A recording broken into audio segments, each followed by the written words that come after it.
He might just be the unluckiest kid in high school. He had finally worked up the courage to win over his dream girl with a heartfelt gift, only to have the school bully step in and ruin everything, knocking his present onto the frozen surface of a nearby lake. Swallowing his humiliation, the boy bent down to retrieve the crystal ball, but just as his fingers closed around it, the ice beneath him gave way. The freezing water hit him like a wall, knocking the breath right out of his lungs. He pounded against the ice with everything he had, but his bare hands were no match for it. He was sure he was going to die down there until a mysterious force pulled him out of the water and dropped him, inexplicably, in the middle of a library.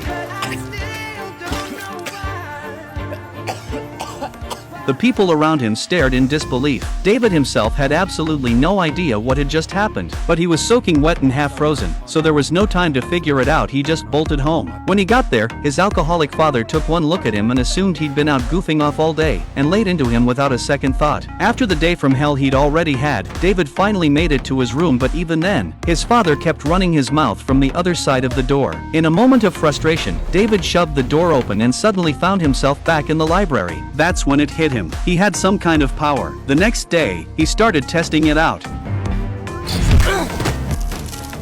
It was rough going at first. The ability was clearly stronger than he could handle, and when things went sideways, he looked around nervously, praying no one had seen. But with enough practice, he slowly started to get the hang of it. Back home that evening, he flipped through a book and landed on a photo of the Empire State Building in New York. A memory surfaced, his mother taking him there as a little kid, the two of them looking out over the city together. On a whim, he focused his mind and, just like that, he was standing there, right in front of it. He could barely wrap his head around what he was seeing, and in that moment, he realized this power could change his life in ways he couldn't even imagine yet, including giving him more money than he'd ever dreamed of. He headed straight home, pulled out a bag, and started packing. It was time to leave this miserable place behind, just like his mother had done all those years ago.